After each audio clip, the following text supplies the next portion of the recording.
Hi friends, welcome to Lakshmi Shivachari vlogs.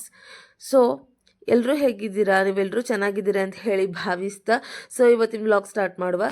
ಇವತ್ತಿನ ವ್ಲಾಗಲ್ಲಿ ನಾನು ಇಡ್ಲಿ ಚಟ್ನಿ ಹೇಗೆ ಮಾಡೋದು ಅನ್ನೋದ್ರ ಬಗ್ಗೆ ನಾನು ತಿಳಿಸ್ಕೊಡ್ತೀನಿ. ಈ ಇಡ್ಲಿ ಚಟ್ನಿ ಅನ್ನೋದು ಇಡ್ಲಿಗೆ ಸಖತ್ತಾಗಿರುತ್ತೆ, ತುಂಬಾ ಟೇಸ್ಟಿಯಾಗಿರುತ್ತೆ. ಈ ಒಂದು ಚಟ್ನಿ ನಿಮಗೆ ಏನಾದರೂ ಇಷ್ಟ ಆಯಿತು ಅಂದರೆ ಪ್ಲೀಸ್ ನಿಮ್ಮ ಮನೇಲಿ ಕೂಡ ನೀವು ಕೂಡ ಒಮ್ಮೆ ಟ್ರೈ ಮಾಡಿ. ತುಂಬ ಈಸಿ ಆಗಿದೆ, ಅದೇ ರೀತಿಯಾಗಿ ತುಂಬ ಸಿಂಪಲ್ ಆಗಿದೆ.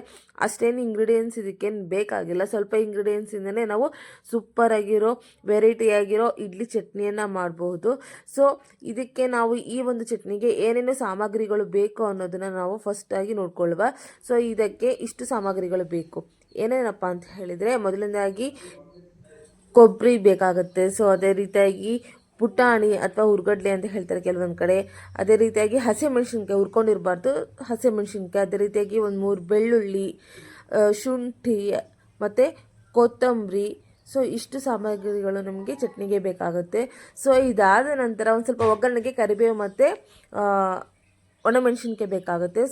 ಫಸ್ಟಿಗೆ ನಾವೇನು ಮಾಡೋಣ, ಒಗ್ಗರಣೆ ಹಾಕ್ಕೊಂಬಿಡೋಣ, ಯಾಕಂದರೆ ಇದು ಆರಬೇಕಲ್ವ. ಹಾಗಾಗಿ ಒಗ್ಗರಣೆಯೆಲ್ಲ ಹಾಕ್ಕೊಳ್ಳುವ ಒಗ್ಗರಣೆಯನ್ನು.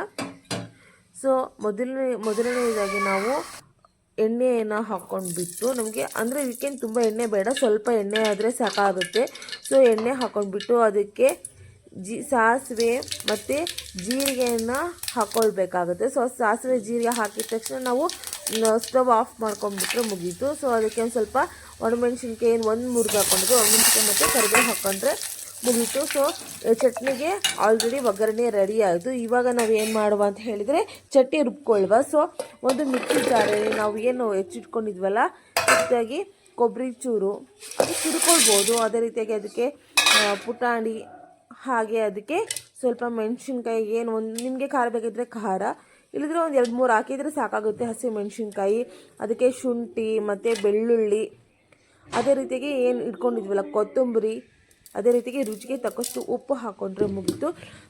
ತುಂಬ ನಾವು ಕೊಬ್ಬರಿ ಚಿಕ್ಕದಾಗಿ ಹೆಚ್ಚಿಕೊಂಡಿರೋದ್ರಿಂದ ಒಂದು 2-3 ಸುತ್ತು ಹಾಗೇ ರುಬ್ಕೊಳ್ಬೇಕಾಗುತ್ತೆ. ಅದಾದ ನಂತರ ನಮಗೆ ನೀರು ಎಷ್ಟು ಬೇಕಷ್ಟು ಹಾಕ್ಕೊಂಡ್ರೆ ಇದು ಫುಲ್ ನುಣ್ಣಗಾಗುತ್ತೆ. ನೋಡಿ ಫ್ರೆಂಡ್ಸ್, ಈ ರೀತಿಯಾಗಿ ನುಣ್ಣಗೆ ಚಟ್ನಿ ಆಗುತ್ತೆ. ಅದಾದ ನಂತರ ನಾವು ಏನು ಒಗ್ಗರಣೆ ಮಾಡ್ಕೊಂಡಿರ್ತೀವಲ್ವ, ಆ ಒಗ್ಗರಣೆಗೆ ಚಟ್ನಿನ ಹಾಕಿ ಮಿಕ್ಸ್ ಮಾಡಿಕೊಂಡ್ರೆ ಮುಗೀತು. ಈಸಿಯಾದ ರುಚಿಯಾದ ಇಡ್ಲಿಗೆ ಚಟ್ನಿ ಇರುತ್ತೆ. ಈ ರೀತಿಯಾಗಿ ನೀವು ಕೂಡ ನಿಮ್ಮ ಮನೇಲಿ ಒಮ್ಮೆ ಟ್ರೈ ಮಾಡಿ ನೋಡಿ ಅಂತ ಹೇಳ್ತಾ, ಈ ಒಂದು ಚಟ್ನಿ ನಿಮ್ಗೇನಾದರೂ ಇಷ್ಟ ಆಯಿತು ಅಂತ ಹೇಳಿದರೆ ಪ್ಲೀಸ್ ನನ್ನ ಚಾನಲ್ನ ಸಬ್ಸ್ಕ್ರೈಬ್ ಮಾಡಿ, ಶೇರ್ ಮಾಡಿ, ಲೈಕ್ ಮಾಡಿ ಅಂತ ಹೇಳ್ಕೊಳ್ತಾ, ಹೊಸಬ್ರು ಯಾರು ನೋಡ್ತಿರೋ ಸ್ವಲ್ಪ ಸಬ್ಸ್ಕ್ರೈಬ್ ಮಾಡ್ಕೊಂಡು ನೋಡಿದರೆ ನನಗೂ ಕೂಡ ಹೆಲ್ಪ್ ಆಗುತ್ತೆ ಅಂತ ಹೇಳ್ತಾ, ಇದೇ ರೀತಿಯಾದಂತಹ ಇನ್ನೂ ಅನೇಕ ವಿಡಿಯೋಗಳನ್ನು ಕೂಡ ನಾನು ಡೈಲಿ ಅಪ್ಲೋಡ್ ಮಾಡ್ತೀನಿ ಅಂತ ಹೇಳ್ತಾ, ಈ ಒಂದು ವಿಡಿಯೋನ ಇಲ್ಲಿಗೆ ಮುಗಿಸ್ತಾ ಇದ್ದೀನಿ. Thank you so much friends. Bye bye.